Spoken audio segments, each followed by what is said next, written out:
I hit rock bottom. But the line I came up with, what was it? I wouldn't put my life on the line just so I could sing Red, Red Wine.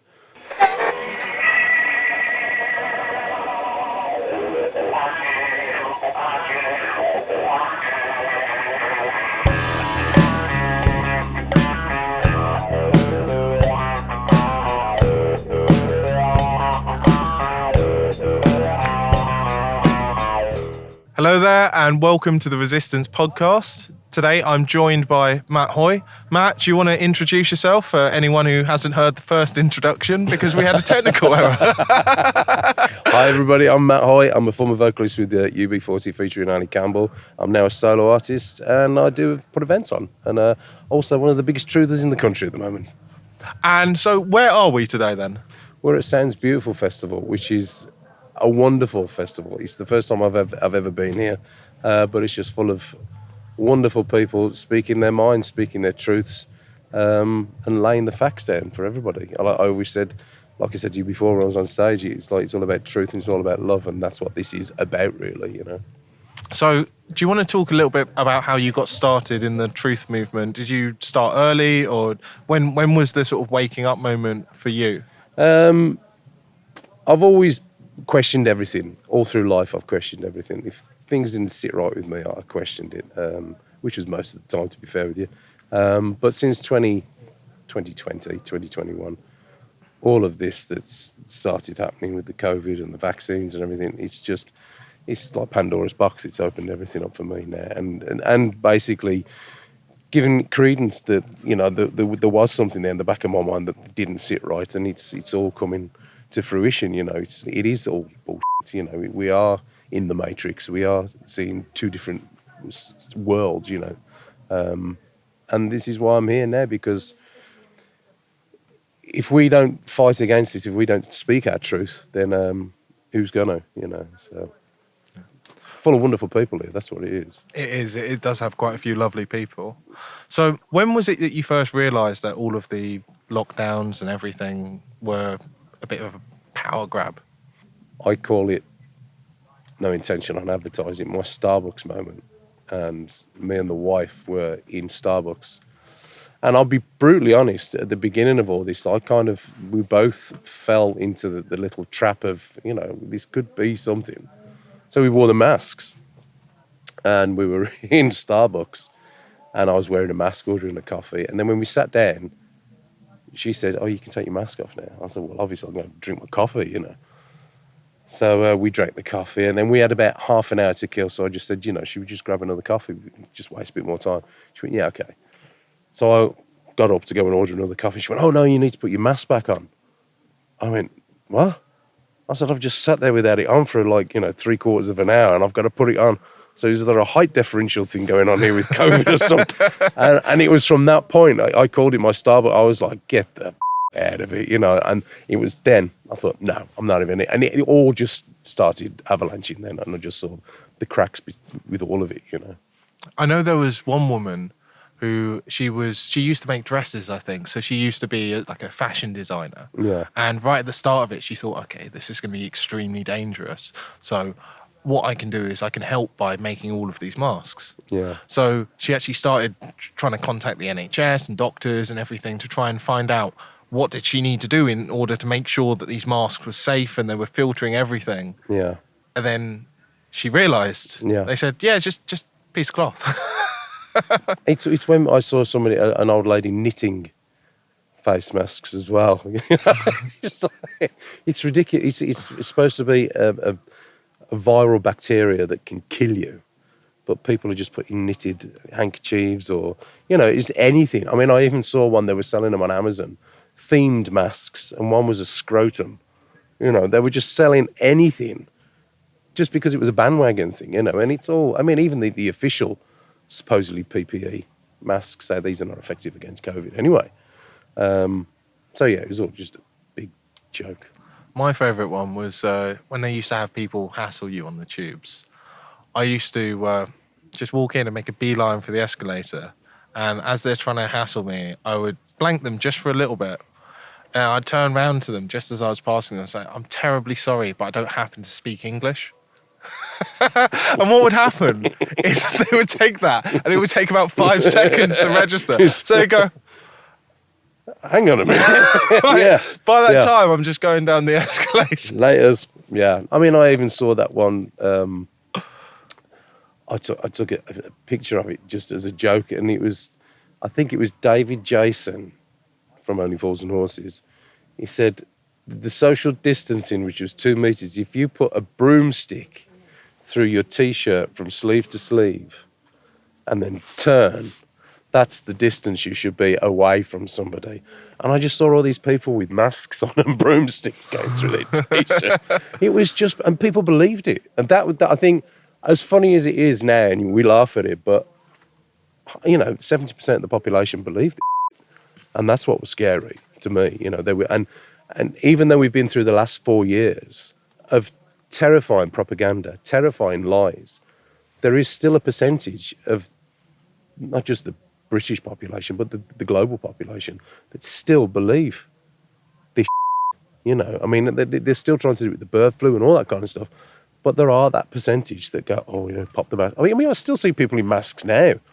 And there are people who are sort of mentally scarred by all of this. It's horrible. And there's too much, because sometimes I lack in empathy when I see people in masks, but I also have to rein myself in and go, well, this person is obviously seriously affected mentally by what's happened.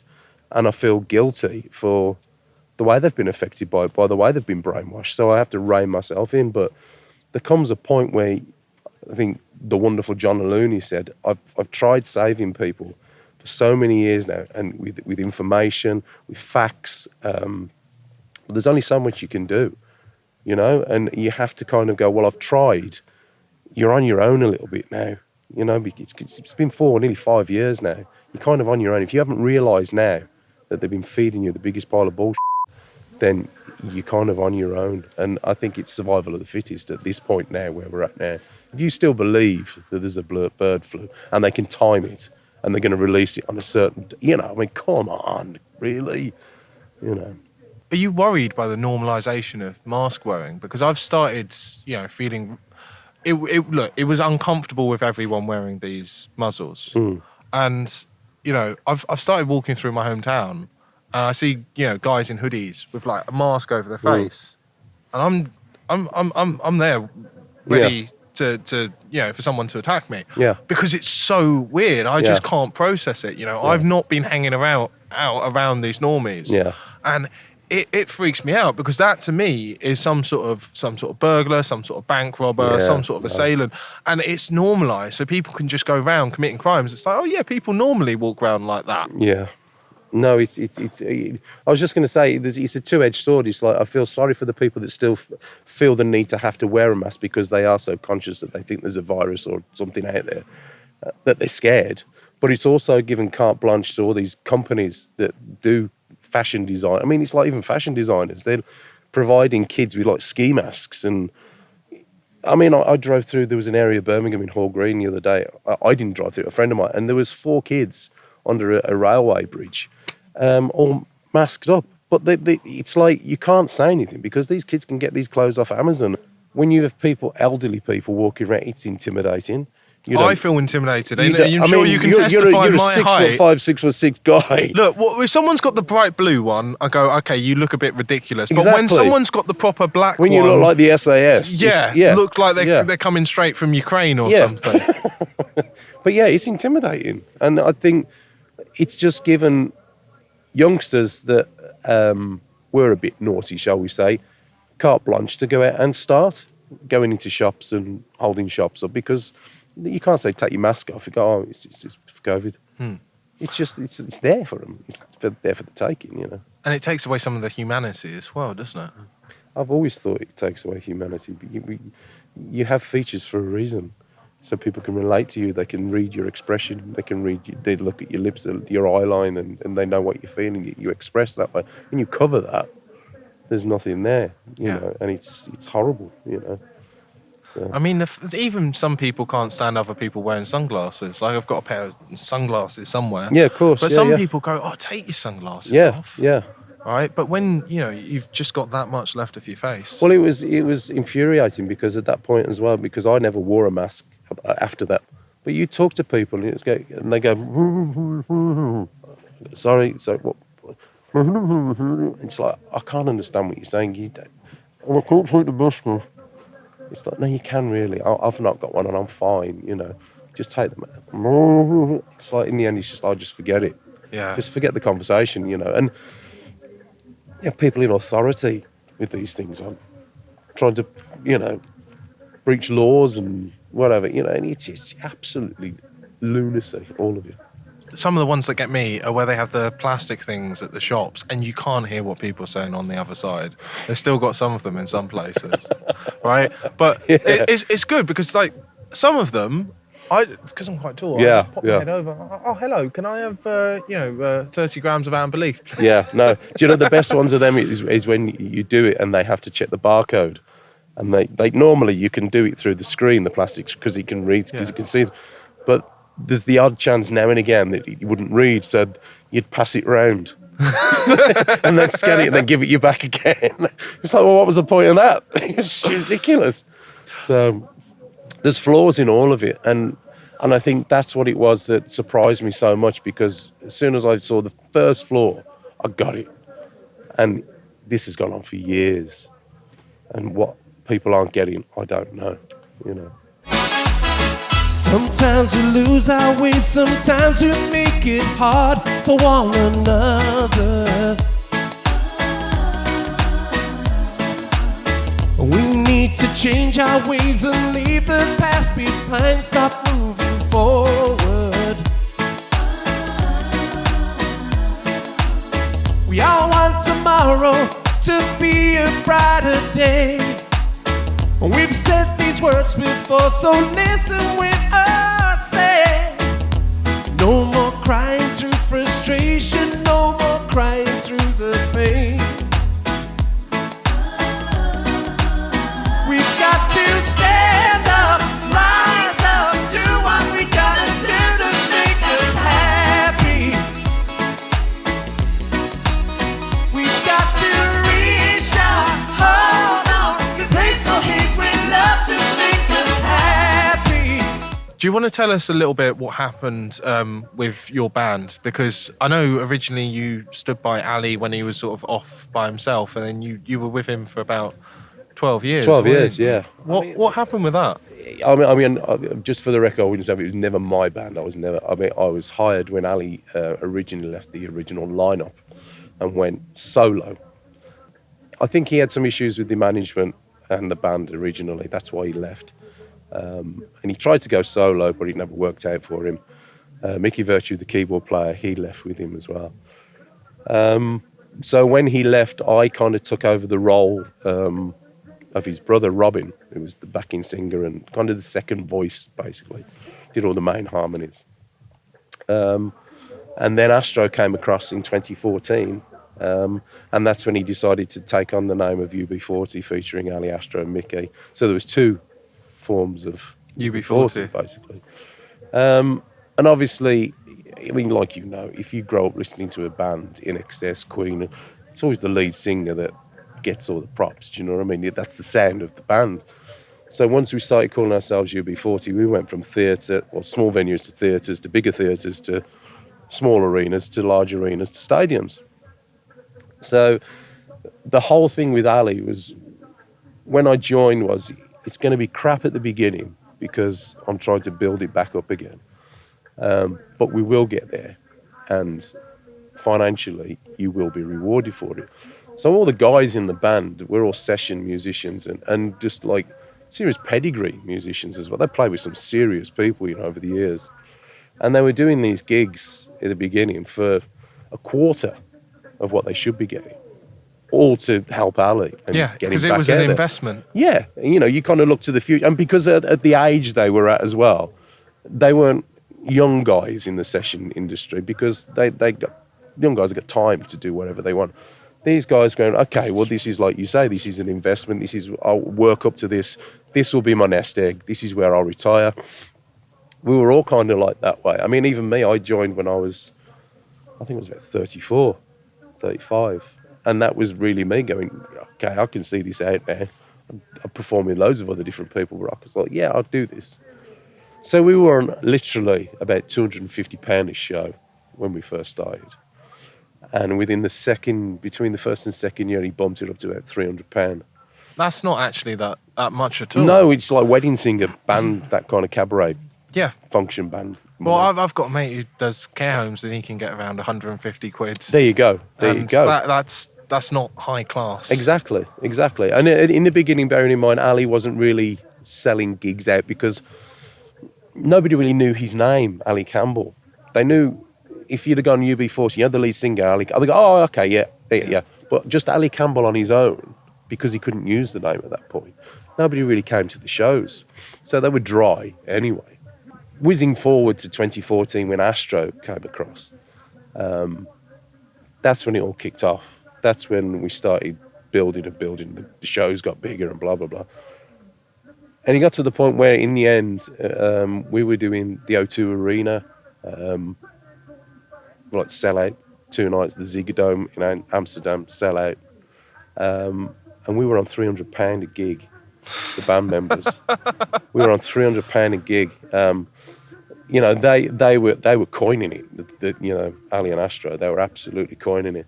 But the band members were on 300. I mean, even to this day now, I've still got people I know within the unit that they don't know that I know, but they're only on £400 a show. He's still out there doing world tours, literally world tours, doing festivals all over the world. He's in Germany at the minute, and he's only paying his band members £400. And considering how much practice you actually have to do before each gig, you need to be. There is the practice, but I think more than anything, when you're that long in the game, it's more to do with respect and what you're worth, And any session musician that knows their worth is once you're playing to venues and audiences that are over 10,000 to 15 to 20,000 standard, you're on £1,000 a show. Yeah, that's just standard, And then there's the extras on top.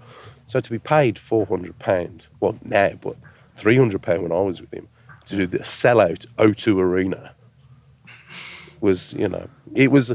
So I think that works out to something like 2 pence a person. Or it's something ridiculous. Like that. It's ridiculous, and it's insulting, because these guys stood by him from the beginning. They really stood by him, and the problem that they have now is when they looked at it as their nest egg because they were gaining that certain age bracket he was approaching. They're in that bracket now. They're in the 50s, late 50s and early 60s. There's nowhere else for him to go. So he's got them over a barrel because if they go, well, I'm not having this anymore, I'm off. He'll go, see you then. And they've got nothing because there's no other unit or band or that's going to hire them guys now because they're too old. So they've got to keep working. So he can kind of, in effect, pay him whatever he wants to pay him as long as they're getting some money coming in. Yeah, so they're basically trapped in there. They're trapped, yeah. Well, so did you see the Betrayal coming where they...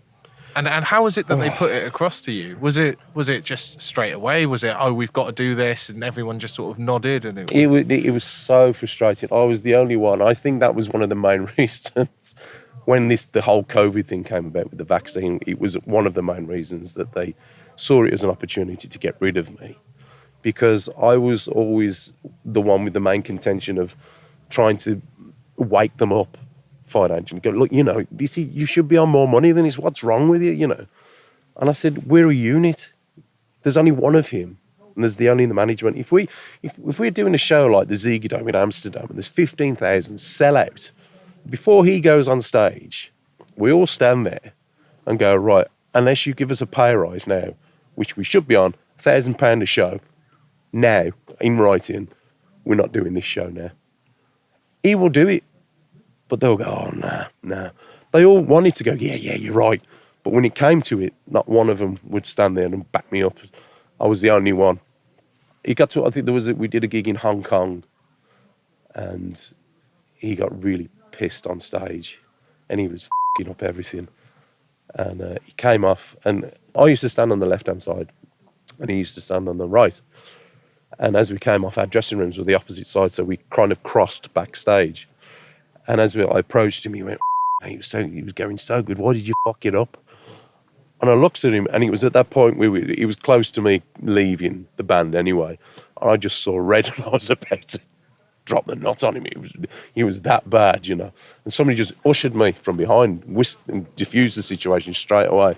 And it was at that point then I thought, I can't stay in this. It's poison. Yeah. All of it is poison, you know.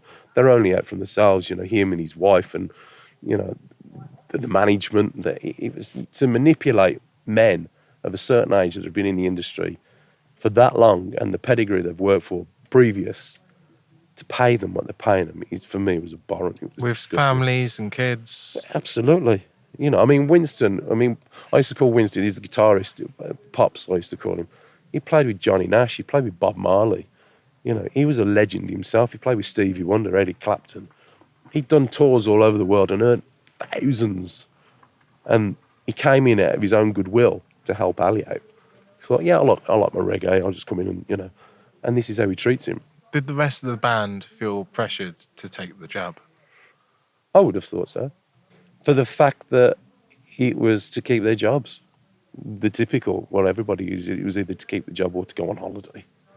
And I think at the age they were at now, well, then, at the time when it came out, it's like, well, I'm going to have to take it or he's going to fire me and then I've got nothing.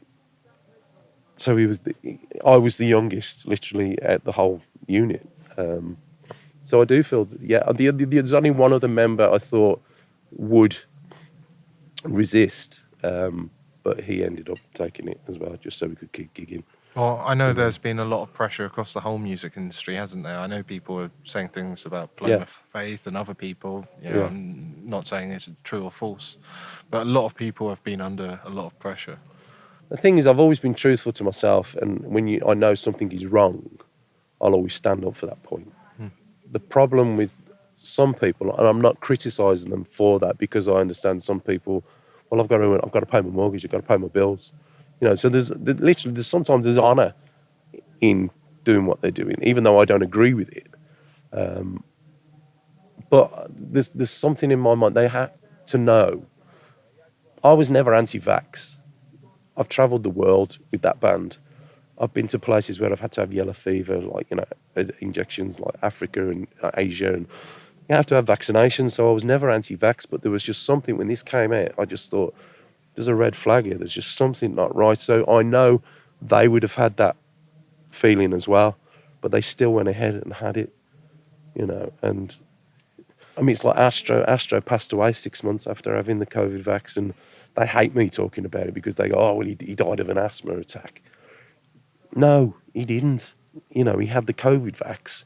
And I said to my other half, at 6 months, something's going to happen to Astro. And he did. He died 6 months after the Pops was already showing slight elements of dementia, forgetfulness, nothing to worry about. It was just his age. He was 73. As soon as he had the COVID vax, he just went, it was like a huge dive. And I'd left the band at that point, but I was getting messages from US tour managers saying he's all over the place.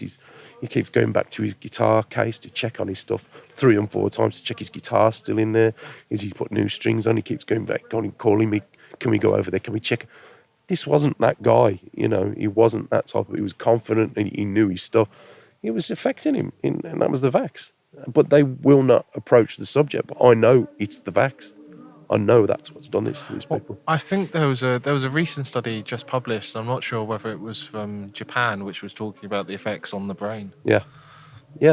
I think it's a lot of underlying health symptoms, the vax attacks anyway, and which was one of the main reasons that I didn't have it. The first reason was that it was just a red flag. Secondly, I suffer from a condition called atrial fibrillation, which is an irregular heartbeat.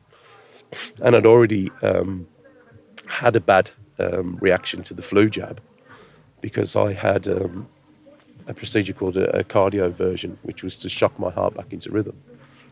And I was advised by the consultant cardiologist that I was vulnerable to have the flu jab.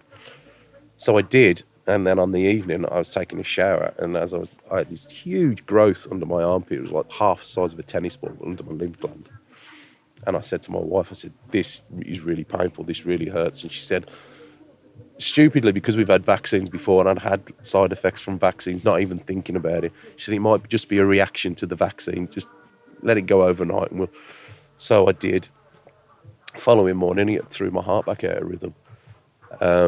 So being that it was a SARS vax, there was no way I was touching the flu vax or any kind of vax ever again, But these people, they just did it for the sheer sake of just working, and carrying on doing what they did. But it affected them long term badly, and I'm seeing it still now. And not just UB40, other musicians and people that I know, it's affecting them. At the time, they were all like, yeah, well, what are you doing? You're not working anymore. You're at home. You've lost everything. And I did. I lost everything. I did. I had rainy day money. That's all gone. And I'm literally, I hit rock bottom. But the line I came up with, what was it? I wouldn't put my life on the line just so I could sing Red, Red Wine. These guys were going, yeah, but I'm touring now. I'm back out on the road. Well, that's great. Enjoy it while it lasts. Astro isn't. Astro isn't. And there's countless other musicians that I know that are not anymore. They're either dead or they've got some side effect that is preventing them from working now. So it's like a role reversal, Well, Eric Clapton, he had something with his fingers that he couldn't play properly anymore. He had an existing problem, I believe, but then afterwards it just shot through the roof. Yeah, he exacerbated what he had. Yeah. When he wants to play, he's in a lot of pain. Yeah. And he's lost that. He's lost that joy. I mean, he can play for a bit, but yeah, what's the point? Yeah, there's no joy in that. Music should be about being free and just falling into it, so your audience falls in with you.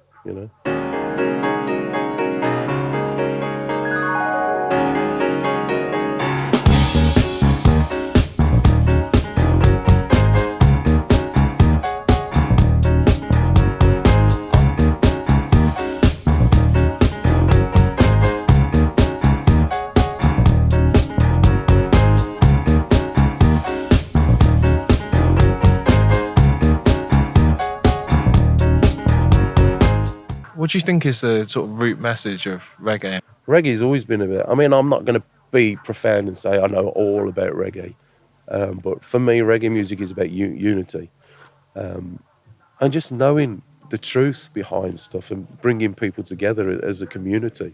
And that's what I've always experienced in being part of the band, doing the reggae festivals, the big festivals with big reggae artists, the Marleys and all that kind of thing.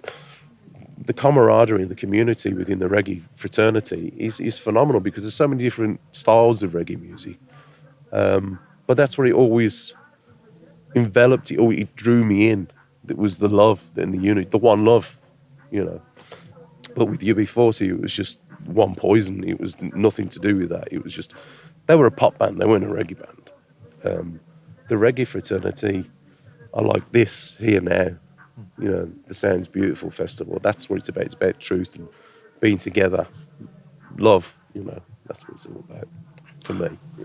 Are you worried that people are becoming more and more divided these days? Because, I mean, when I was growing up, I think there was more unity between people than there is now. I mean, you look at the way people are being divided along race with BLM. I mean, what's your opinion on all of that? Well, it's where you separate it, isn't it? It's when it separates from either being a government-backed situation, like the BLM thing, like the LGBTQ 456 stupid, See, for me, it's LGB. That's it. I grew up when I was young, because I got signed to a label, Sony, when I was young, and I grew up in Soho, around those streets, with the old school gay community, and the proper dandies. Well, it breaks my heart, because all what they achieved back in the day, it's just all being smashed to pieces now with all this trans movement and all this different kind of thing that's going on. So do you have kids then? Yes, I've got 2 kids. I've got a daughter who's 26 and a son who's 20 next month. But no grandkids yet? God, no, I'm not that old. Oh, they could have got started. Well, I am, actually. I am that old. Are you worried about this agenda if you do have grandkids? Because your kids are a little bit too old to have gone through all of that. There's always going to be worry and concern, always. But I have faith, and I'm very spiritual. I'm not religious at all, but I am very spiritual, and I do believe that we are on a path of righteousness at the moment, and the truth will come out, and the right side is definitely winning. We are winning, and I think a lot of things are going to be revealed that people are going to have a lot of difficulty understanding and believing, and I think there's going to be a lot of people with mental health issues that are stemmed from this situation. That's going to be like the big unveiling that what they thought was their life and what they thought was their past and their history is not that at all. I think they're going to have difficulty dealing with that. Well, you look at the way that people accept it. I mean, you just mentioned this with the sort of the so-called transgender thing. I mean, being really clear. I mean, human beings have sex. They don't even have gender. Gender's a linguistic term. Yes, exactly. Yeah. So this is now getting into a sort of spiritual element, although I wouldn't say it's a sort of good spiritualism. And who they're primarily going after, you talked about, you spent time in Soho. Mm-hmm. They're often going after young homosexual teenagers, or maybe bisexual, and those it's just grooming, and people are celebrating this. I tell you, it's upsetting for me because, like you mentioned, I did grow up in Soho, and I am friends with a lot of the old gay community, as I call them, the proper gay community.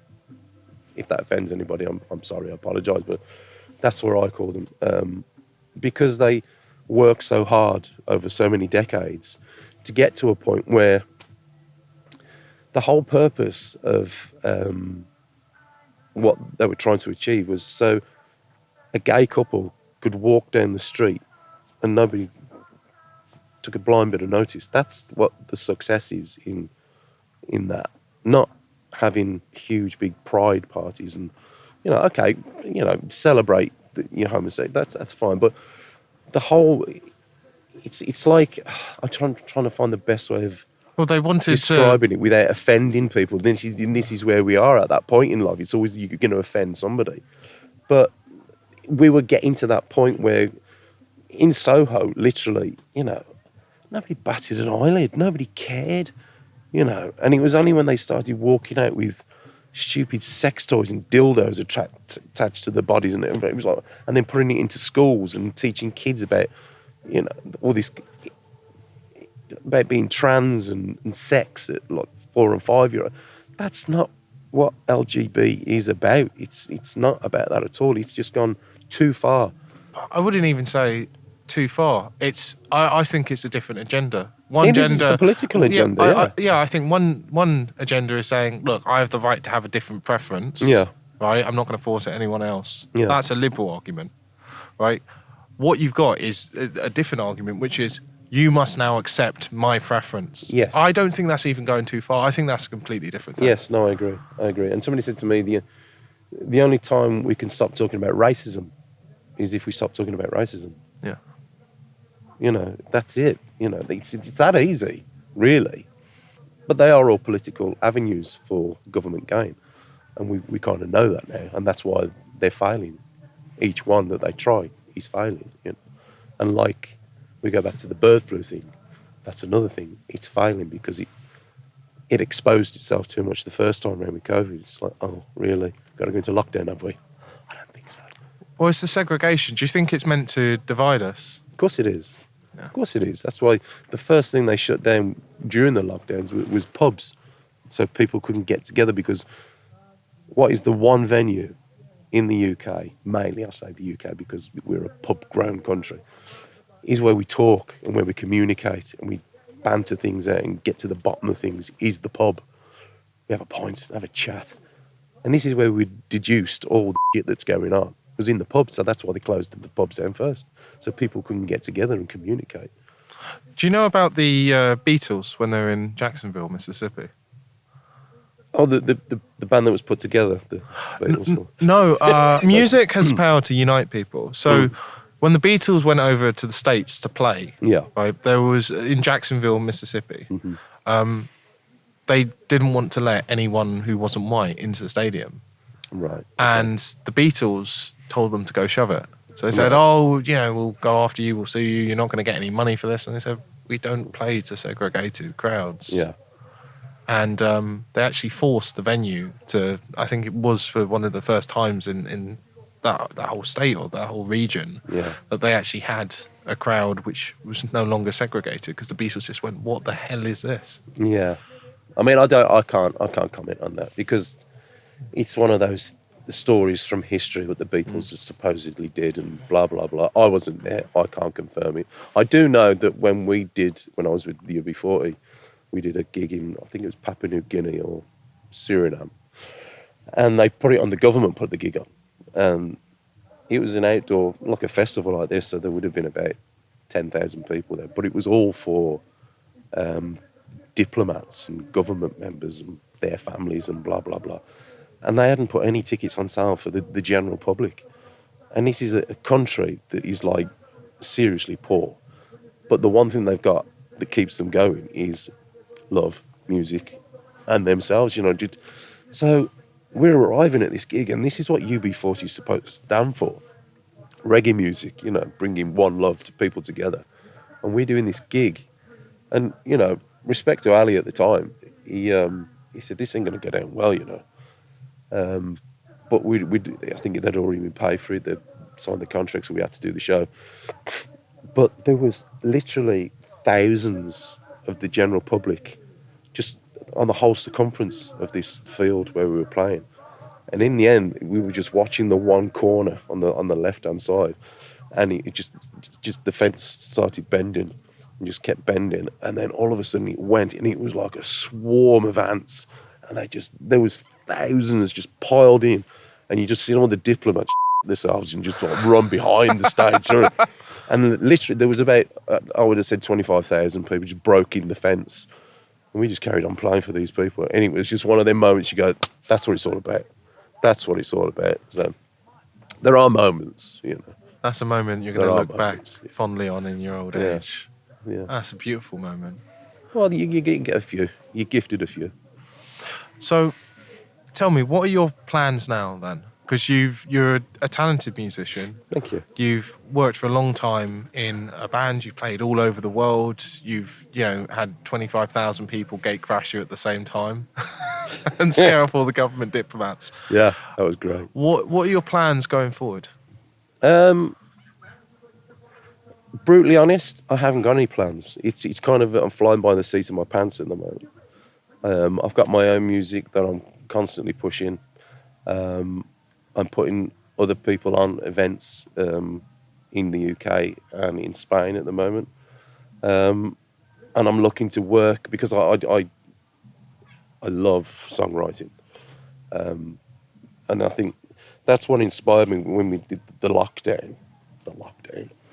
That's what kept me going, was songwriting, because I couldn't get out there and do anything musically. So I had to be creative at home, and I have to have something to write about. I have to have a subject matter.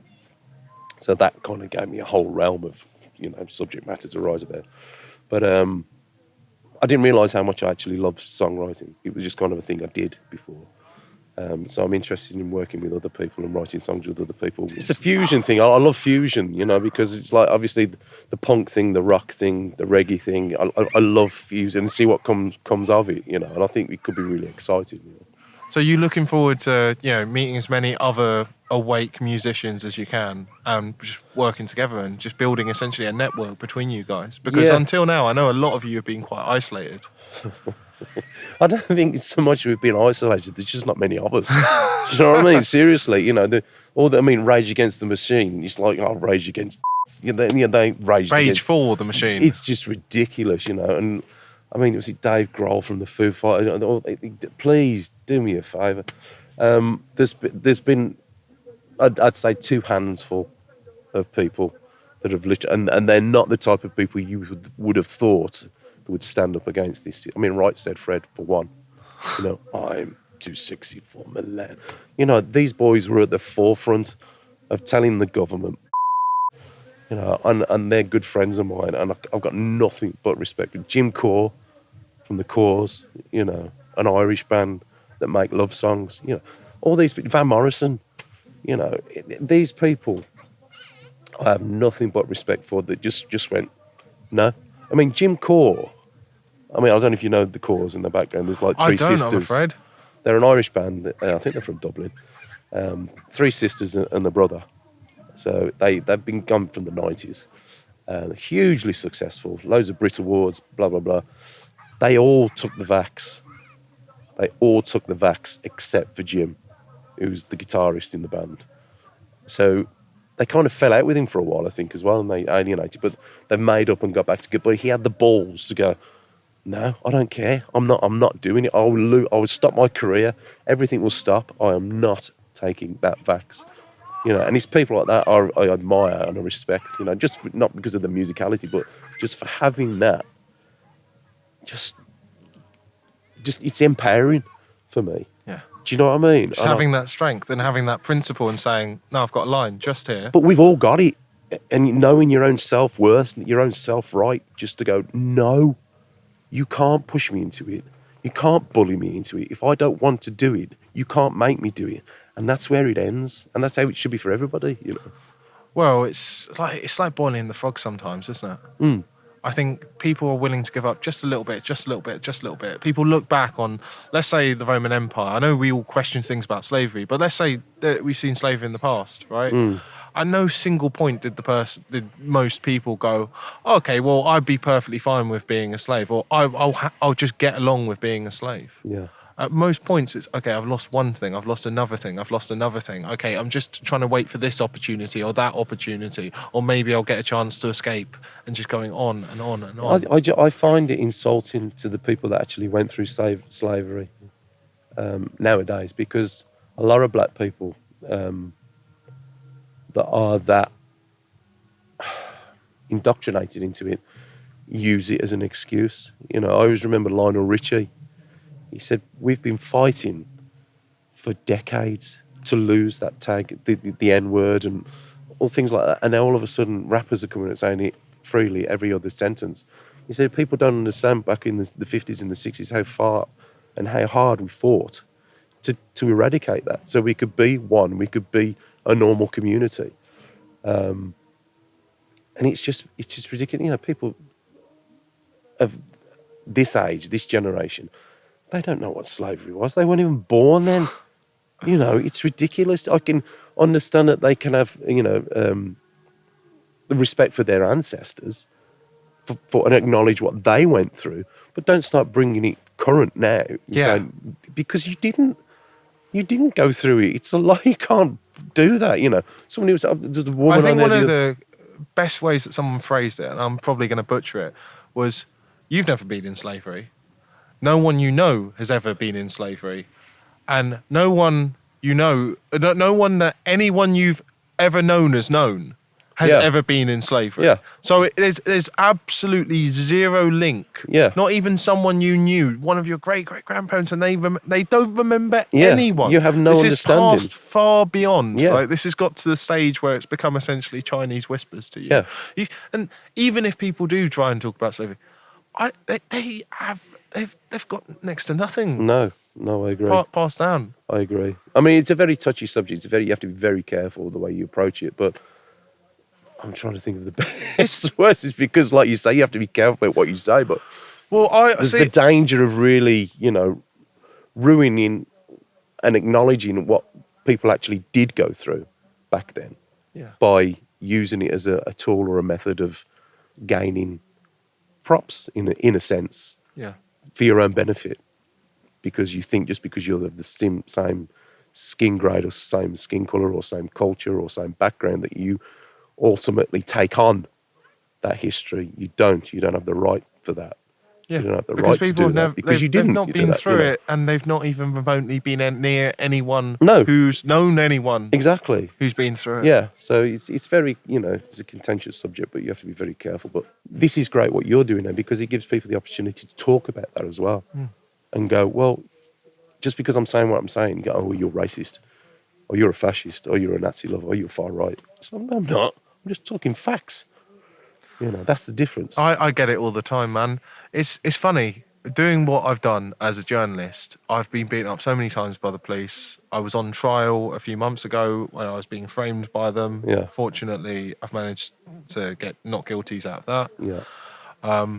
But I've been through all of this, and not at one point have I turned around and said, "Oh, it's because of my skin color," and tried to get all of this privilege because Exactly, it's nonsense.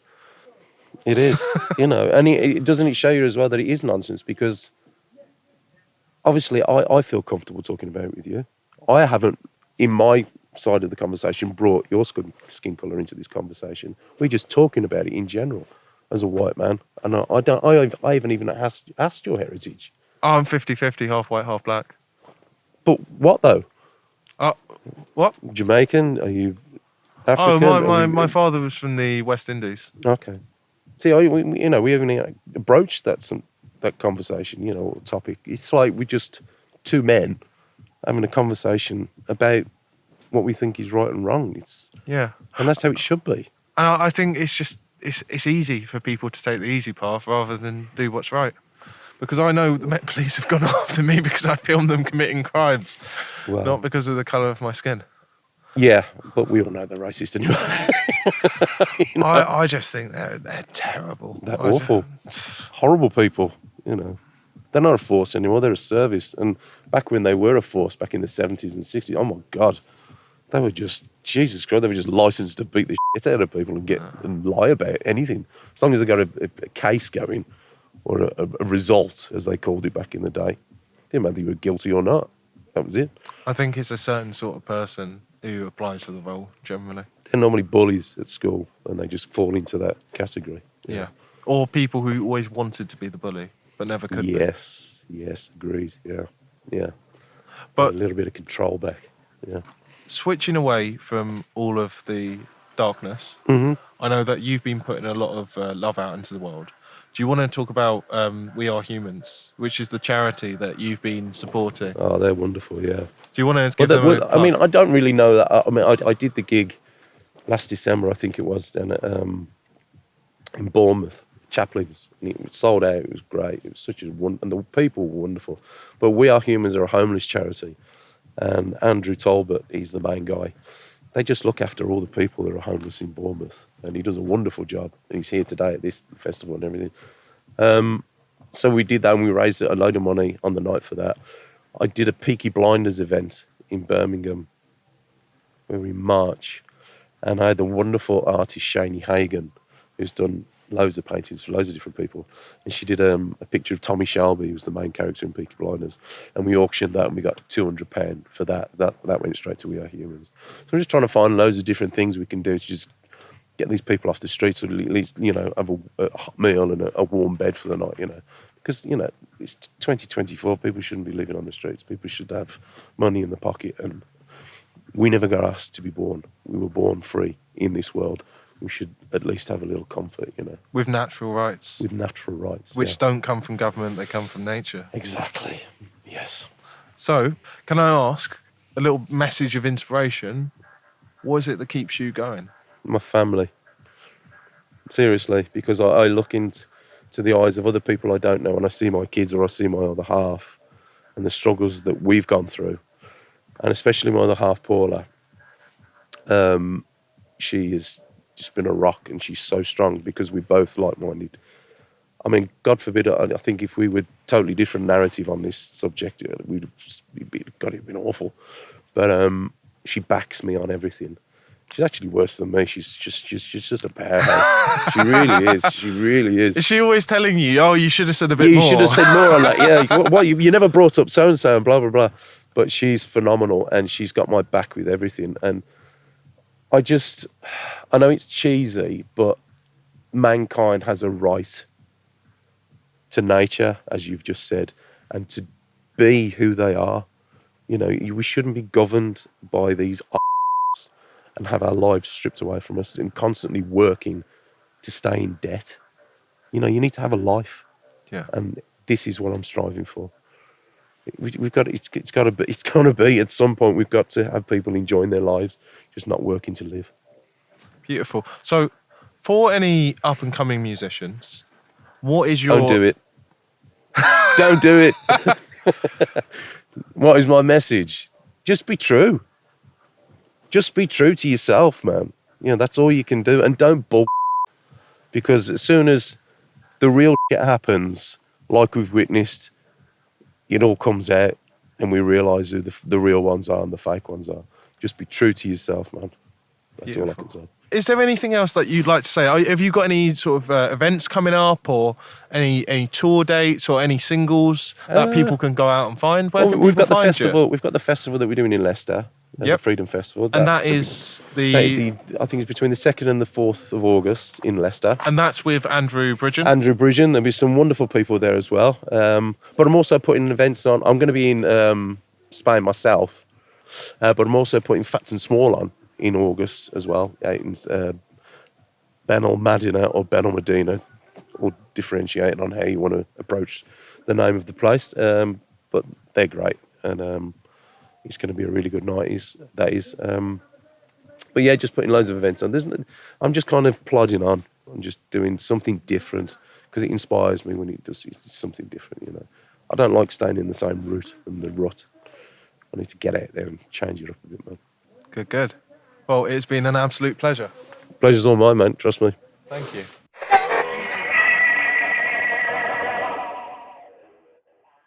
Thanks for watching. Please give us a like, a share, a subscribe, hit the notification button if you would like to help. We've got a Patreon and a Subscribe Star, so please head on over there and pledge us some support if you want to keep this journalism going. We've got a professional studio here, and we could do with your support to keep these great conversations coming.